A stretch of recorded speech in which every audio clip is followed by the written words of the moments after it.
말씀은 때를 따라 돕는 은혜, 때를 따라 돕는 은혜라는 말씀으로 여러분과 은혜를 나누길 원합니다. 지난달 엊그저께 4월 17일 날 신문에 한 사건이 났더라고요. 승객 148명을 태우고 간 사우스웨스트라고 하는 항공기가 이륙하자마자 20분 만에 3만 피트에서 거기에서 왼쪽 엔진이 폭발합니다. 그리고 기체에 구멍이 나가지고 산소 마스크가 다 떨어지고 한 사람이 바깥으로 뛰쳐나갑니다.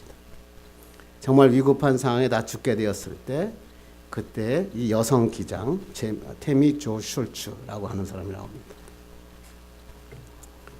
이 사람이 이때 이 비행기를 필라델피아 공항으로 돌려서 비상 착륙에 성공을 합니다. 승객들은 전부 다 이렇게 얘기합니다. 그때 그 구멍이 뚫리고 고장이 폭발했을 때 모든 것이 끝난 줄 알았다. 그리고 안전하게 착륙시킨 것은 기적이다. 그리고 그녀는 영웅이다. 그렇게 얘기합니다. 그리고 그 다음에 SNS에 올린 것들 보니까 승객 중 많은 사람들이 술취에 대해서 칭찬하면서 하나님의 개입으로 안전하게 착륙했다라고 하는 글들이 올라갑니다. 승객인 아만다 브루베는 이렇게 얘기합니다. 술취 덕에 우리는 안전하게 착륙했고 하나님이 천사들을 우리에게 보내 지켜주셨다. 그러자 그 미국에 있는 사람들이 인터뷰를 하러 왔는데 슐츠의 어머니가 인터뷰를 했는데 그 인터뷰가 너무 좋더라고요. 슐츠는 강한 믿음의 여인이었다. 하나님이 함께 하신 것은 놀라운 일이 아니다. 한 여인이 하나님 앞에 간절히 기도하는 여인 때문에 많은 사람들이 목숨을 건졌고 거기에 148명이라고 하는 사람들이 하나님의 앞으로 무사히 다 구조하는 놀라운 역사가 일어났습니다. 하나님은 신비한 방법으로 놀라운 일들을 행하십니다. 그리고 우리를 도와주십니다. 우리를 일으켜 주십니다. 이것을 갖다 우리는 때를 따라 돕는 은혜라 이렇게 얘기합니다. 때를 따라 돕는 은혜가 뭡니까? 하나님이 의도하신 정확한 타이밍에 은혜를 통하여 우리를 도와주신다 그런 얘기죠. 평소에 하나님의 은혜 가운데 사는 사람은 하나님께서는 그들 넘어지지 않게 하시고 하나님의 시간에 하나님의 방법으로 우리를 도와주신다라고 하나님께서 말씀하는 것입니다. 오늘 읽은 본문이 때를 따라 은혜를 베푸시는 예수 그리스도가 누구이신가 이렇게 대한 하나님의 말씀을 오늘 히브리서 4장에 말씀하고 있습니다. 초대교회 성도들이 예수님을 처음에 믿고 막 개종하고 막 은혜를 받을 땐 좋았는데 갑자기 막 세상에서 핍박이 올려오고 그 다음에 세상은 뭐 영적으로 혼란이 와서 유대교와 막 영지주의가 막 올라오니까 막 어려운 가운데 있고 다시 유대교로 돌아가는 배교자들이 막 생겨났습니다. 그때 이 히브리서의 저자는 이 현재의 위기 상황은 때를 따라 돕는 은혜를 주시는 예수님만을 붙잡아야 된다. 그래서 저번 주에 말씀이 예수를 깊이 생각하자 그런 말씀이었죠.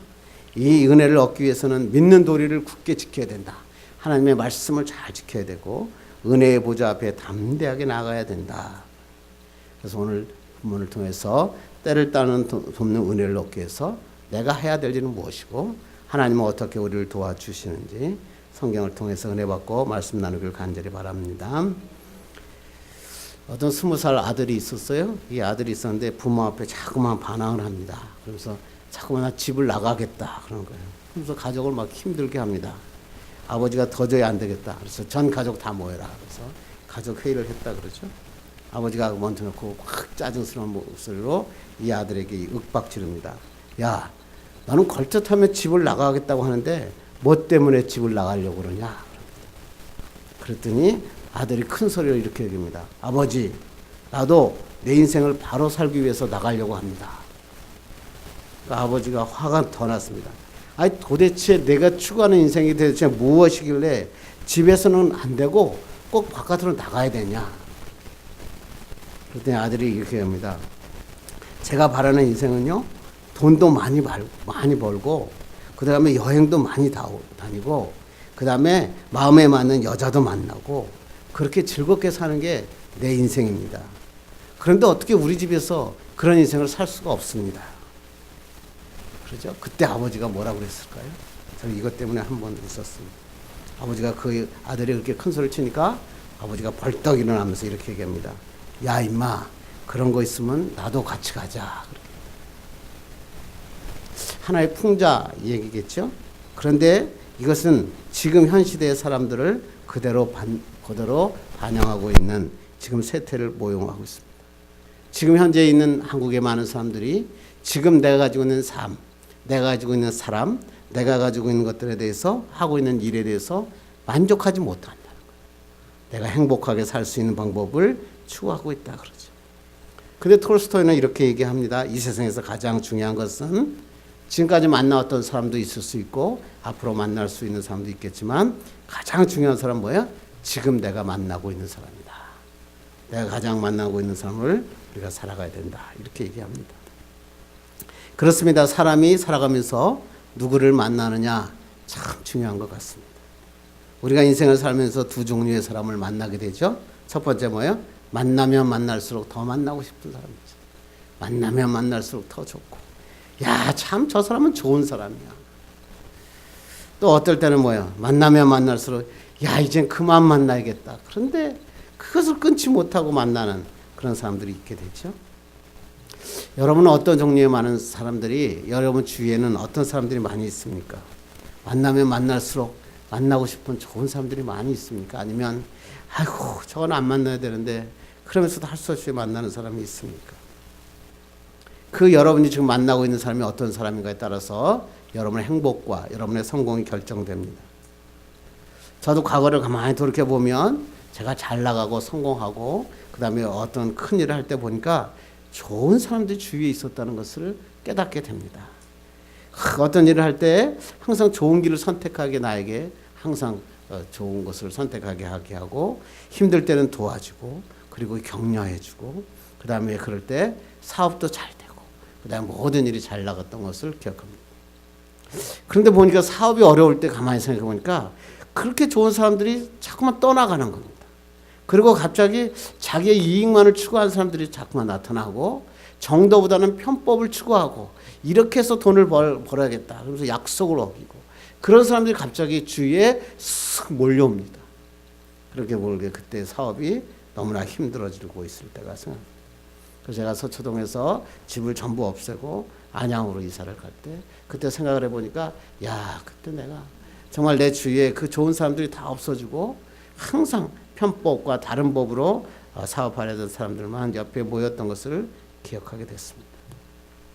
사업이나 인생에서 중요한 것은 능력도 아니더라고요. 여러분 능력 있는 사람은 잘 살던가요? 행복하던가요? 그렇지도 않더라고요. 돈인도 아니더라고요. 뭐가 필요하냐? 사람이 중요하더라고요. 그래서 아들에게 좀 만날 때마다 이번에도 아들하고 같이 차를 타고 가면서 아들하고 그랬어요. 야, 일은 못해도 좋다. 손해는 좀 봐도 좋다. 근데 사람은 놓치지 말라. 그리고 너가 먼저 좋은 사람이 되는 게 중요하다. 좋은 사람들이 내 주위에 있기 위해서는 여러분이 좋은 사람이 먼저 되는 게 중요하다는 것입니다. 술 좋아하면요, 술 친구들이 모여드는데요. 술 친구들은요, 어렵고 힘들면 하나도 없어요. 왜? 술 사주기 싫기 때문에 그렇거든요. 욕심 많은 사람들은요, 내 삶에서 이기적인 사람들이 주위에 막 몰려옵니다. 사업이 왜 안 되는 줄 아세요? 여러분 그것만 놓치지 않으면 돼요. 내 욕심을 내려놓으면 사업은 잘 돼요. 근데 내 욕심을 붙잡을 때 사람들이 어려워지더라고요. 그래서 내가 지금 어떤 사람을 만나고 있는가에 따라 내 주위를 한번 보면 내가 지금 어떤 사람인지 여러분은 깨달을 수 있습니다. 그런데 성경에서는 더 근원적인 만남에 대해서 얘기하죠. 누구죠? 하나님과의 만남이죠. 사람들과의 만남은요, 헤어짐을 전제로 해요. 죽음에서 어떻게 헤어지든 나중에 뭐 의견이 안 만나서 헤어지든 헤어짐이 그 전제로 되어 있지만 하나님과의 만남은 궁극적인 만남이에요. 영원한 만남이 시작되는 거죠. 그래서 에밀 브루더라고 하는 신학자는 이렇게 이야기하죠. 기독교는, 신앙은 인간이 하나님과의 만남을 시작하면서부터 시작한다. 이 하나님과의 만남을 이해할 때 자신의 삶을 하나님께 맡길 수 있다는 거예요. 그런데 이 하나님과의 만남을 가지지 못할 때는 신앙이 관습이 되고 습관이 되고 만다. 그래서 우리의 많은 만남 중에서 가장 중요한 만남이 뭐예요? 예수님과의 만남이에요. 예수님과의 만남은 어떤 만남일까요? 인격적인 만남이죠. 내 삶을 정말 드리고 하나님 앞에 만날 때 여러분의 인생이 바꾸어지는 거예요. 새로운 인생을 살게 되죠. 그러면 그 예수 그리스도는 어떤 분일까요? 그 예수 그리스도를 우리는 어떻게 하면 만날 수 있을까요? 그 예수 그리스도를 만나면 내 삶에 어떤 변화가 일어날까요? 오늘 본문을 통해서 그 말씀을 통해서 은혜 받기를 간절히 바랍니다. 우리 한번 14절 한번 보겠습니다. 시작. 그러므로 우리에게 큰 대제사장이 계시니 승천하시니 곧 하나님의 아들 예수시라. 우리가 믿는 도리를 굳게 잡을지어다. 우리가 만나야 될 예수님이 어떤 분이라고요? 큰 대제사장이다. 히브리서는 참 재미있습니다. 4장부터 10장까지 무려 6장, 13장밖에 안 되는데 반 이상이 뭐냐면 반 정도가 예수 그리스도는 대제사장이다. 이렇게 설명하고 있죠. 왜 그럴까요? 대제사장은 누구죠? 제사장들 가운데 최고의 제사장을 대제사장이라고 그러고 이 사람은 뭐예요? 1년에 한 번 대속죄일 날 하나님의 지성소 안에 들어가서 세마포 옷을 입고 동물들의 피를 가지고 자신과 권속을 위해서 하나님 앞에 제사를 드리는 한 사람, 그 사람은 우리는 대제사장이라 그러고 아론의 반차라 그렇게 얘기를 하죠. 그런데 오늘 성경에 보니까 큰 대제사장이 계신다 이렇게 얘기했죠. 왜 큰 대제사장이라는 단어를 썼을까요? 이것도 뭐 성경으로 뭐 역전압처럼 뭐 큰 자하고 대자하고 뭐 중복되는 말씀이 아니죠. 뭐야? 대제사장이라고 하는 직분을 가진 자가 있었지만 그 직분을 가진 자와 예수 그리스도는 비교할 수 없다. 예수 그리스도는 대제사장 중에서 가장 크신 분이다. 이렇게 얘기해요.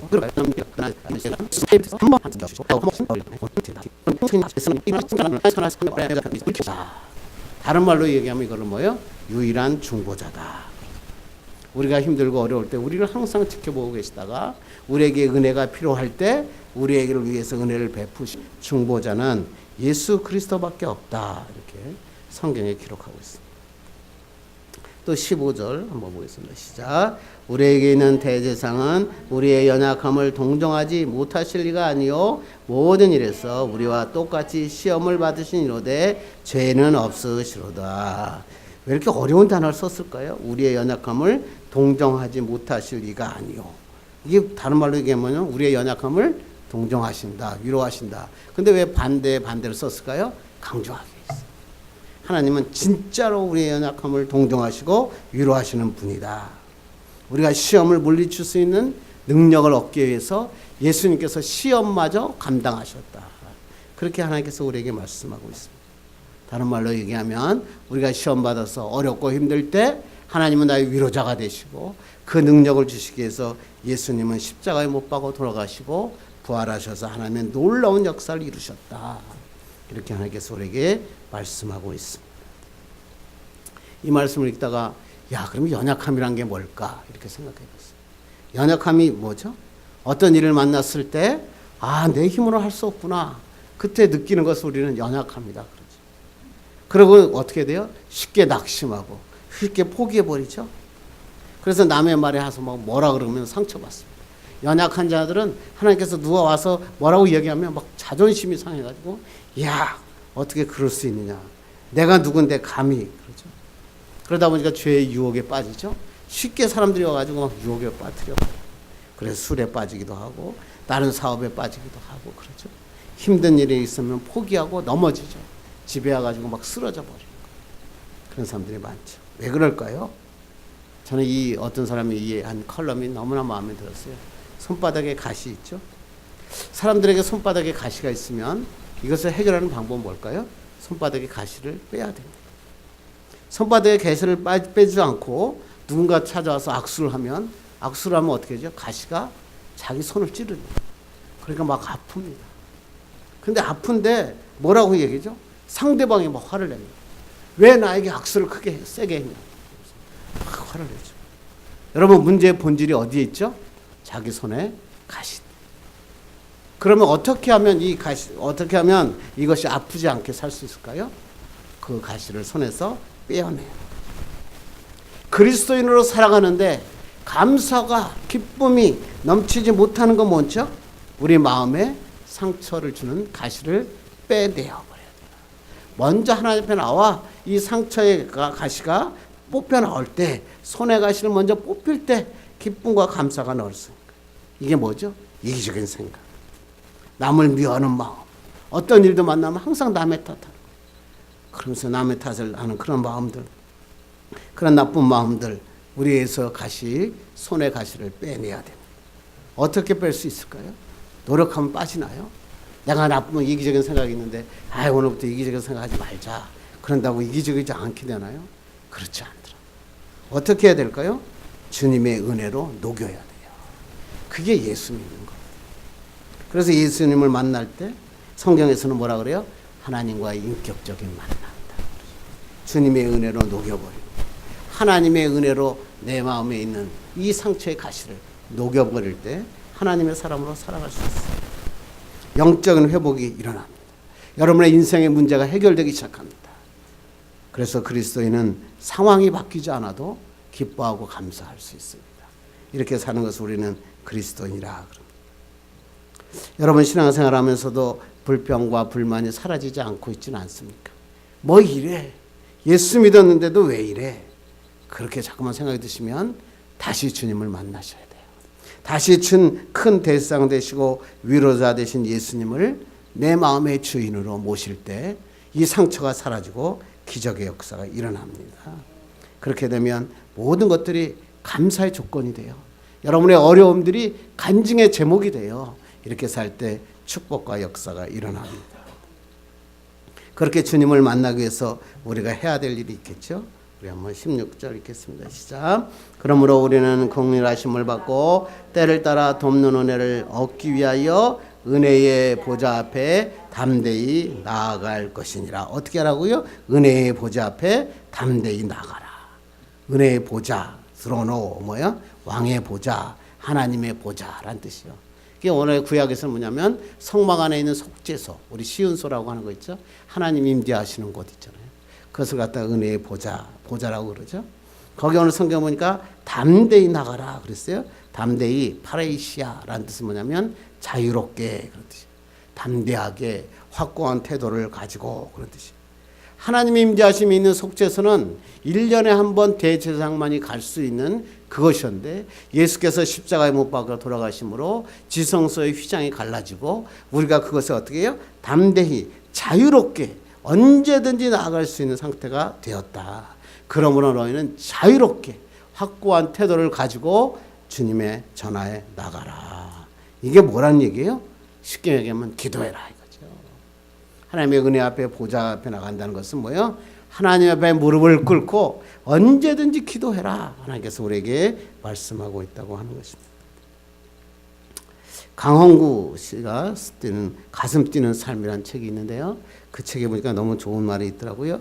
가슴 뛰는 삶을 살기 위해서는 임계점을 지나야 된다 그랬어요. 임계점이 뭐죠? 액체가 기체로 바뀌는 그 순간의 온도, 압력의 상태. 그러다 우리는 임계점이라 그러죠. 쉽게 여러분이 뭘 하죠? 물이 막 있다가 물이 막 끓어서 물이 수증기로 바뀌는 온도가 몇 도죠? 100도입니다. 100도. 그런데 이 100도에 99도까지는 물이 변하여 수증기로 바뀌지 않습니다. 그런데 99도를 넘어 100도가 되는 순간에 뭐예요? 물이 변하여 기체로 바꾸어 수증기로 바뀌죠. 근데 물만 그런 게 아니라 이 우리의 삶에도 똑같더라고요. 우리 아들이 영어를 잘 못했거든요. 영어를 잘 못했는데 언젠가 갑자기 어느 임계점을 딱 도달하고 넘어가니까 갑자기 영어를 잘하는 거예요. 그러니까 우리 유진이가 누나가 그런 얘기해요. 야, 너 언제 그렇게 갑자기 이렇게 영어를 잘하냐? 그렇게. 이 어린애들도 마찬가지예요. 어린애도 아빠, 엄마 그러다가 갑자기 어느 순간에 임계점을 딱 지나면 갑자기 얘가 언어를 시작하죠. 자전거를 타도 그래요. 제가 이렇게 강아지 데리고 이렇게 뒤에 가서 산책을 하면 자전거를 배우는 꼬마들이 있잖아요. 자전거 배우는데 자전거를 타느냐 못하느냐는 자전거의 임계점을 넘어서느냐 안 넘어서느냐거든요. 자전거를 뒤에서 아빠가 이렇게 잡아주고 쭉 가다가 탁 놓습니다.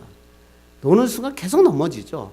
그런데 언젠가 그 넘어지는 것을 모르고 잡아준 것을 놓은 걸 모르고 달려갈 때가 있어요. 그게 뭐예요? 자전거를 타는 임계점. 그 다음부터 얘는 자전거를 탈 수 있는 거예요. 근데 이 자전거의 임계점을 못 넘어간 사람은 아니 나이가 들어도 자전거를 못 탑니다. 근데 이 자전거를 타는 것도 뭐야? 그 임계점을 지나가면 그 다음엔 자전거를 타게 된다. 그렇습니다. 그런데 여기 문제는 뭐죠? 이 임계점에 도달하기 전까지는 막막하고 두려운 상태로 인생이 펼쳐진다고 하는 것입니다. 그런데 임계점을 도달하는 순간에 인생의 문제가 탁 그러면서 열리면서 그때부터 자전거를 타듯이 신나는 성공하는 인생을 살아갈 수 있다. 가슴 뛰는 삶을 살 수 있다라고 이 강원구 씨가 기록하고 있습니다. 그렇습니다. 성공을 위해서는 임계점을 뛰어넘어야 됩니다. 아무리 노력해도 안 될 때 더 노력합니다. 더 노력하면 그곳에 변화가 일어나고 임계점에 도달한 순간에 새로운 삶을 살 수 있습니다. 그런데 임계점에 도달할수록 95도가 될수록 소리는 요란하고 뜨거워지는데 변화가 일어나지 않는 거죠. 새로운 아침에 동이 트기 시작하는 어둠은 해 뜨기 바로 전이 가장 어둡습니다. 우리의 인생도 이 임계점 앞에 있을 때 가장 힘듭니다. 내 인생의 임계점 앞에 섰을 때 아무리 해도 안 됩니다. 하면 할수록 컴컴해집니다. 소리만 납니다. 좌절하고 싶습니다. 사람들은 이 임계점 근처에서 아니 어떤 사람은 아예 근처도 못 가보고 거기서 힘들어서 무릎을 꿇고 맙니다. 그런데 1도만 높이면 됩니다. 1도만 더 달리면 됩니다. 한 번만 더 달리면 자전거 탈 수 있다고 하는 것입니다. 여러분 임계점 앞에서 멈추느냐 돌파하느냐가 따라서 여러분이 성공한 1%의 인생으로 살 것이냐 아니면 많은 사람처럼 실패한 사람으로 살 것인지 결정된다고 하는 것입니다. 왜 이런 얘기를 할까요? 신앙도 마찬가지라는 거예요. 신앙생활 하는데 아무리 열심히 기도했는데 내가 기도한 것이 이루어지지 않다고 생각하는 사람이 있어요.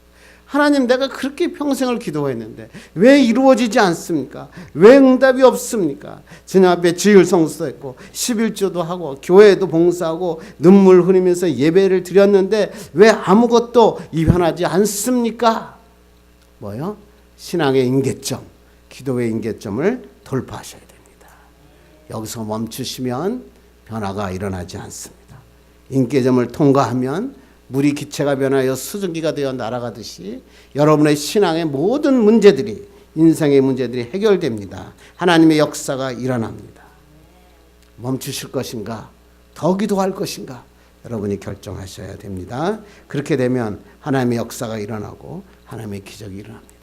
내 삶이 너무나 힘드십니까? 이것이 바로 성공의 문턱이라고 생각하세요.